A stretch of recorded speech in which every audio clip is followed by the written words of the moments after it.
Home tuition চ্যানেলে সবাইকে অনেক অনেক স্বাগত।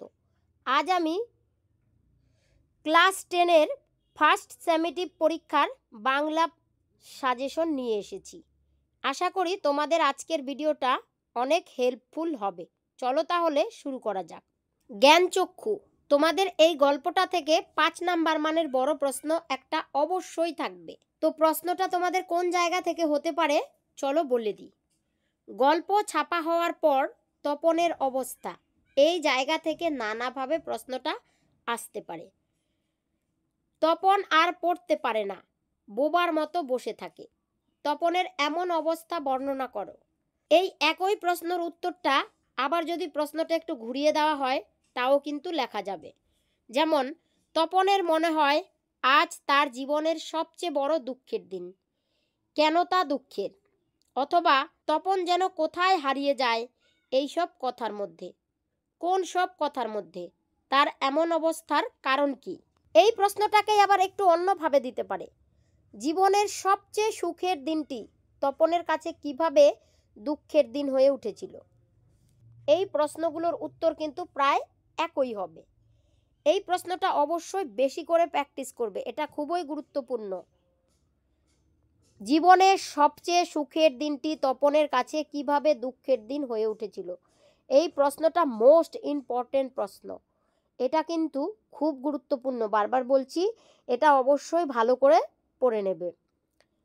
2 নম্বর প্রশ্ন, কিন্তু নতুন মেশোকে দেখে জ্ঞানচক্ষু খুলে গেল তপনের। তপনের জ্ঞানচক্ষু কিভাবে খুলল? তার প্রকৃত জ্ঞানচক্ষু কিভাবে খুলেছিল?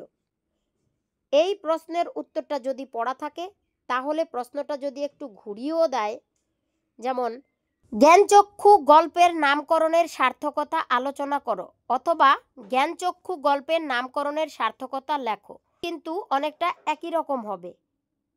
তোমরা লেখার সময় অবশ্যই এই বিষয়টা খেয়াল করে লিখবে। অন্তত পক্ষে 2টো জ্ঞানচক্ষু খোলা প্রথমে এই বিবরণটা দেবে, শেষে লিখবে ব্যঞ্জনাধর্মী এই নামকরণটি সার্থক। এভাবে লিখলেই হবে। আর উপরে দেওয়া এই 2টো 5 নম্বরের প্রশ্ন যদি তোমরা ভালো করে পড়ে নাও তাহলে 2টো 3 নম্বরের প্রশ্নও কিন্তু এখান থেকে রেডি হয়ে যাবে। যেমন, এ বিষয়ে সন্দেহ ছিল তপনের। কোন বিষয়ে সন্দেহের কথা বলা হয়েছে? তা কিভাবে দূর করা হয়েছিল? অথবা লেখক সম্পর্কে তপনের ধারণা কি ছিল? পরে সেই ধারণার কি বদল ঘটে? এই প্রশ্নগুলোর উত্তর কিন্তু অনেকটা একই রকম হবে। 3 নম্বর প্রশ্ন, জ্ঞানচক্ষু গল্প অবলম্বনে তপন চরিত্রটি আলোচনা করো। অবশ্যই মনে রাখবে, ফার্স্ট সামেটিভের জন্য জ্ঞানচক্ষু গল্পটা খুব গুরুত্বপূর্ণ। অতএব জ্ঞানচক্ষু গল্পটাকে খুব ভালো করে পড়ে নেবে 2-3 বার। তারপরে এই জ্ঞানচক্ষু গল্পের থেকে নামকরণের সার্থকতাটা আর গল্পের যে মূল বিষয়বস্তুটা সেই দুটো ভালো করে বুঝে নিলে যে কোনো প্রশ্নের উত্তর তোমরা কিন্তু খুব সহজেই নিজের ভাষায় গুছিয়ে লিখতে পারবে, তাও কিন্তু তোমরা ভালো নাম্বার পাবে। চলো দেখে নিই 3 নম্বর মানের কি ধরনের প্রশ্ন আসবে। পৃথিবীতে এমন অলৌকিক ঘটনাও ঘটে, কোন ঘটনাটির কথা এখানে বলা হয়েছে? কেন তা অলৌকিক? 2 নাম্বার, রত্নের মূল্য জহুরির কাছে। রত্ন ও জহুরি বলতে কি বোঝানো হয়েছে? এই মন্তব্যের প্রাসঙ্গিকতা কি বা প্রাসঙ্গিকতা লেখো। এই প্রশ্নটার উত্তরে রত্ন বলতে বোঝানো হয়েছে তপনের লেখা গল্পকে, আর জহুরি বলতে বোঝানো হয়েছে তপনের নতুন মেশো বা লেখক মেশোকে। এটা অবশ্যই মনে করে লিখবে, কারণ এই প্রশ্নের উত্তরটা অনেকেই ভুল লিখতে পারো। যে রত্ন বলতে তপনকে বোঝানো হয়েছে এটা কখনোই লিখবে না। রত্ন বলতে কিন্তু তপনকে বোঝানো হয়নি। রত্ন বলতে এখানে তপনের লেখা গল্পটাকে বোঝানো হয়েছে, আর জহুরি বলতে এখানে তপনের নতুন মেশো বা লেখককে বোঝানো হয়েছে। অবশ্যই এই দুটো বিষয় খেয়াল করে এই প্রশ্নের উত্তরটা লিখবে। পরে যে প্রশ্নটা, এই মন্তব্যের প্রাসঙ্গিকতা লেখো।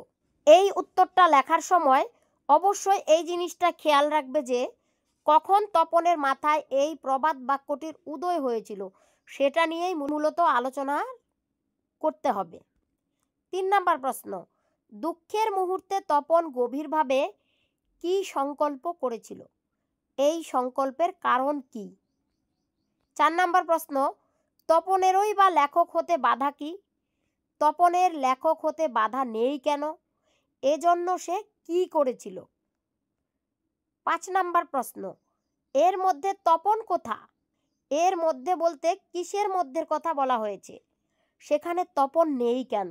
নেক্সট 6 নাম্বার, পত্রিকাটি সকলের হাতে হাতে ঘোরে। কোন পত্রিকার কথা এখানে বলা হয়েছে?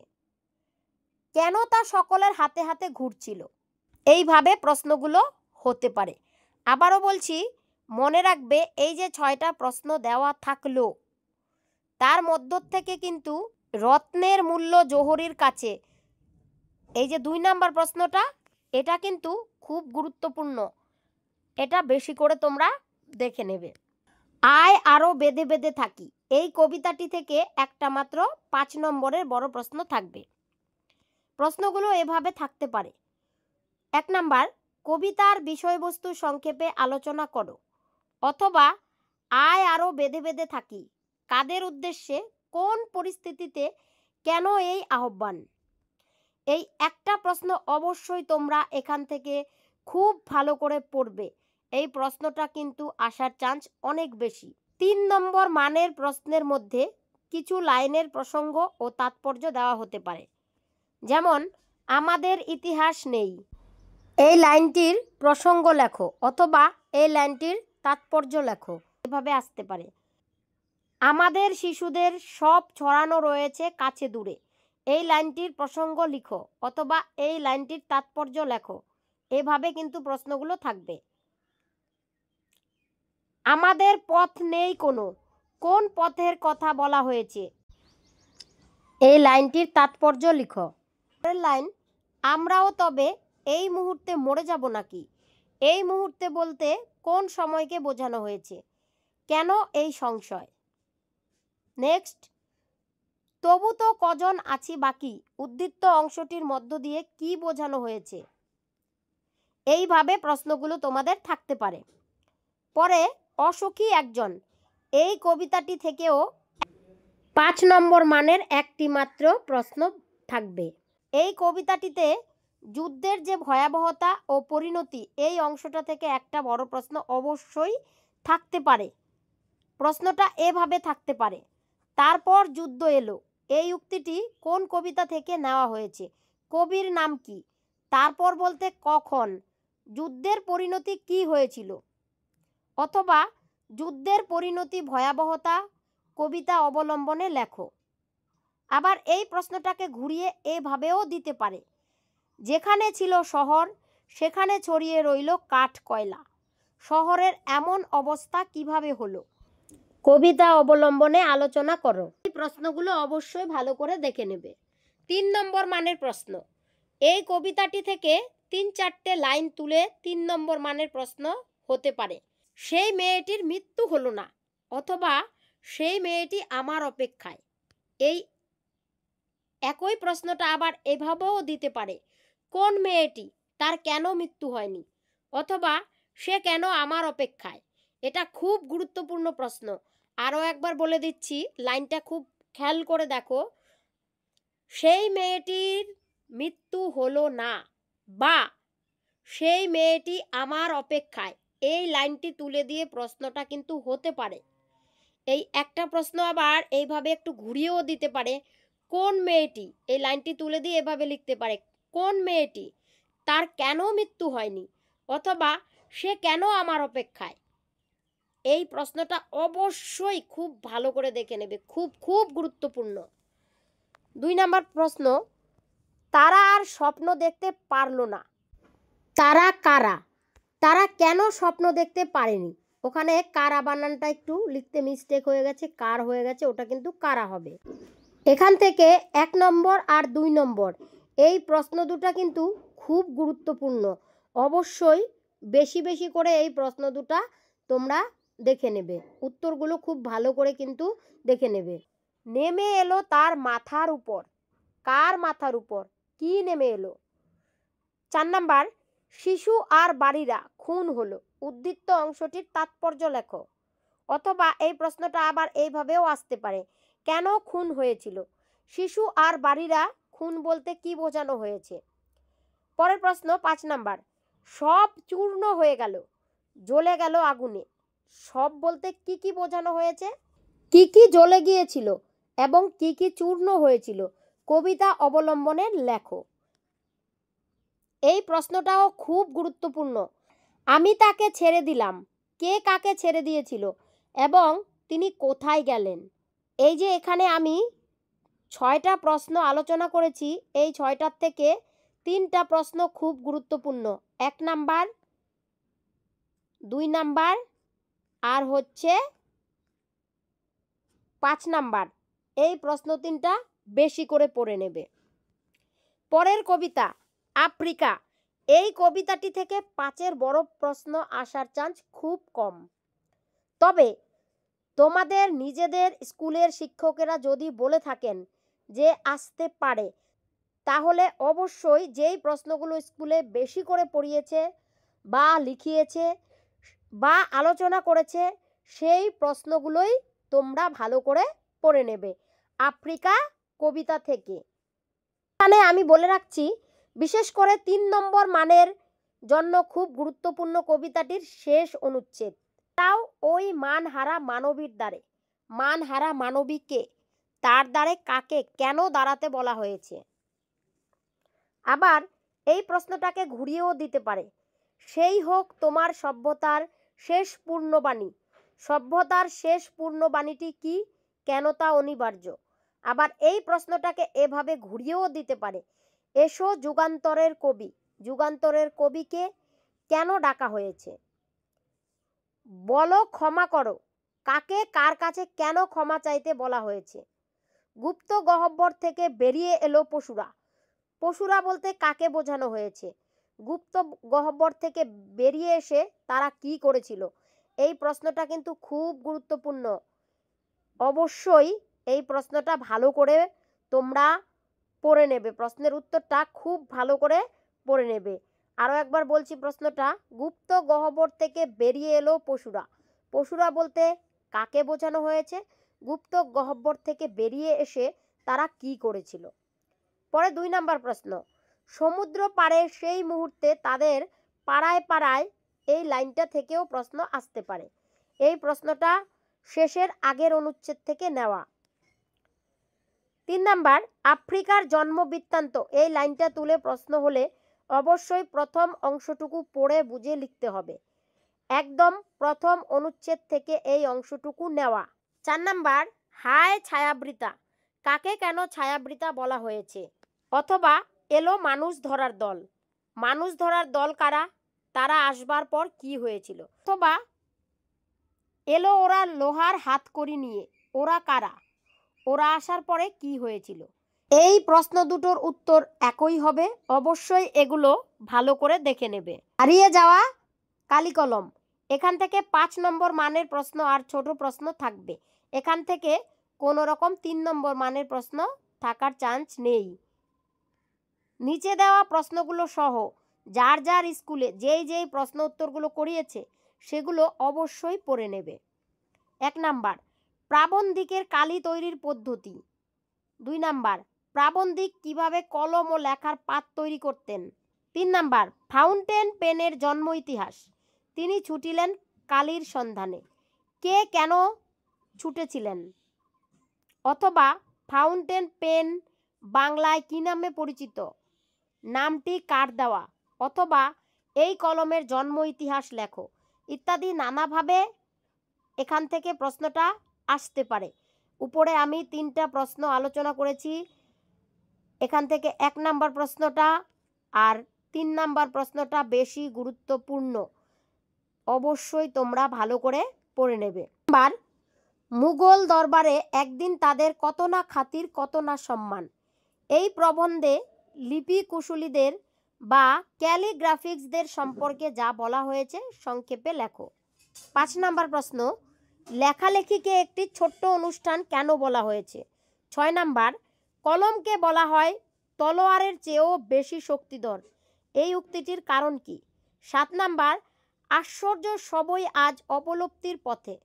সব বলতে কি কি বোঝানো হয়েছে, তা কেন অবলুপ্তির পথে?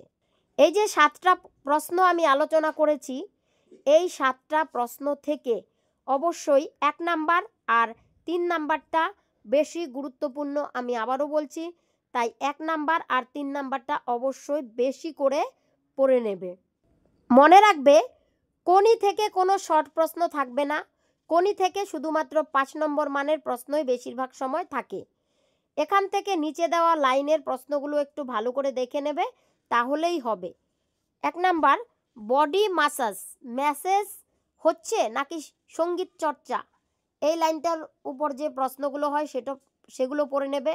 2 নাম্বার, বিষ্ণুধরের ডায়েটিং অথবা বিষ্ণুধরের সাধনের পরিচয় দাও। 3 নাম্বার, জুপিটারের লোকজনেরা ক্ষিতীশের বিরুদ্ধে কি কি অভিযোগ করেছিল? ক্ষিতীশ কি জবাব দিয়েছিল? অথবা এই প্রশ্নটা এভাবেও আসতে পারে, আমার বিরুদ্ধে চার্জগুলি স্পষ্ট বলা নেই, ক্ষিতীশের বিরুদ্ধে কি কি চার্জ উঠেছিল? অথবা টেবিলের মুখগুলি উজ্জ্বল হয়ে উঠেছিল, টেবিলের মুখগুলি কেন উজ্জ্বল হয়ে উঠেছিল? এরকম নানাভাবে প্রশ্নগুলো থাকতে পারে। উপরে দেওয়া সব প্রশ্নগুলো তো পড়বেই, তাছাড়াও তোমাদের যার যার স্কুলে যে সমস্ত প্রশ্ন উত্তরগুলো করিয়েছে এবং যা যা শেষের 1 মাসে পড়িয়েছে বা লিখিয়েছে, স্কুলের খাতা দেখে সমস্ত প্রশ্নগুলো খুব ভালো করে পড়বে এবং বাড়িতে প্র্যাকটিস করবে। এবার ব্যাকরণ থেকে কি কি আসবে চলো বলে দিই। ব্যাকরণ থেকে কমন দেওয়াটা একদম সহজ নয়, কোথা থেকে প্রশ্ন আসবে সেটাও বলা সম্ভব নয়, তবে আমি জাস্ট একটা ধারণা দিচ্ছি যে এরকম হতে পারে। ব্যাকরণ অংশে থাকবে বঙ্গানুবাদ, অর্থাৎ ইংরাজিতে যে কোনো একটা লেখা তুলে দেওয়া হবে, সেটা বুঝে বুঝে তোমরা বাংলায় অনুবাদ করবে।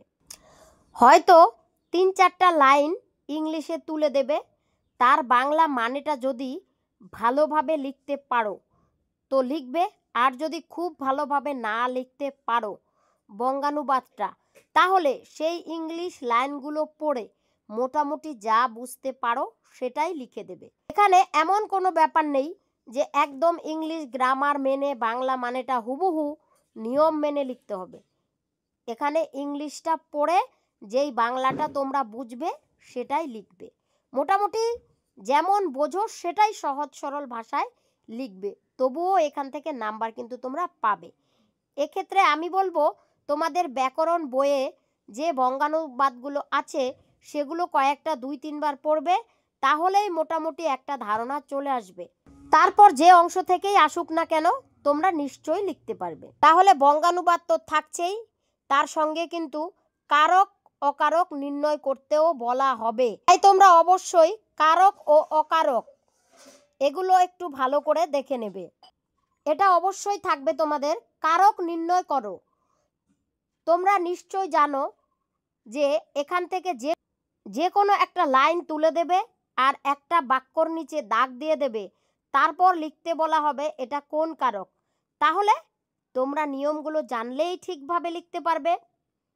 এগুলো ছাড়াও ব্যাকরণ থেকে কিছু ছোট প্রশ্ন অবশ্যই থাকবে, যেমন প্রযোজ্য কর্তা কাকে বলে, প্রযোজক কর্তা কাকে বলে, ব্যতিহার কর্তা কাকে বলে, একটি করে উদাহরণ দাও, এমন প্রশ্ন অবশ্যই থাকতে পারে। আবার এভাবেও থাকতে পারে, বিভক্তি শব্দের অর্থ কি, অকারক কাকে বলে, অকারক পদ কয় প্রকার ও কি কি, এরকম ধরনের ছোট প্রশ্ন ব্যাকরণ থেকে থাকতে পারে। এই গেল ব্যাকরণ বিষয়ের উপর ধারণা। এবার চলো পাঠ্য বিষয় থেকে কীরকম ছোট প্রশ্ন বা সংক্ষিপ্ত প্রশ্ন আসতে পারে সেগুলো একটু বলে দিই। অবশ্যই পাঠ্য বিষয় থেকে কিন্তু ছোট প্রশ্ন আসবেই, যেমন জ্ঞানচক্ষু থেকে দিতে পারে, চোখটা মার্বেল হয়ে গেল তপনের, কি শুনে তপনের চোখ মার্বেল হয়েছিল। 2 নাম্বার, দেদার কথার অর্থ কি। 3 নাম্বার, জ্ঞানচক্ষু গল্পটি কোন গ্রন্থ থেকে নেওয়া হয়েছে। 4 নাম্বার, তপনের নতুন মেসোমশাইয়ের পেশা কি ছিল। এই প্রশ্নের উত্তরে তোমরা অবশ্যই লিখবে তপনের মেসোমশাই কলেজের প্রফেসর ছিলেন। লেখক ছিল না, কিন্তু তোমরা কিন্তু এটা লিখবে না যে লেখক ছিলেন, তোমরা লিখবে তপনের মেসোমশাই কলেজের প্রফেসর ছিলেন। পরের প্রশ্ন, কখন তপনের চুল খাড়া হয়ে ওঠে? সূচিপত্রে কি নাম ছিল? আয় আরো বেঁধে বেঁধে থাকি কবিতাটির মূল কাব্যগ্রন্থের নাম কি? শঙ্খ ঘোষের ছদ্মনাম কি? হিমানী শব্দের অর্থ কি? অসুখী একজন কবিতাটির লেখক কে? অসুখী একজন কবিতাটির মূল কোন ভাষায় রচিত? এই ধরনের শর্ট প্রশ্ন অবশ্যই থাকবে। আশা করি গদ্য বা কবিতাগুলো ভালো করে বুঝে 1 থেকে 2 বার পড়লেই যে কোনো ছোট প্রশ্নই আসুক না কেন তোমরা সহজে উত্তর দিতে পারবে।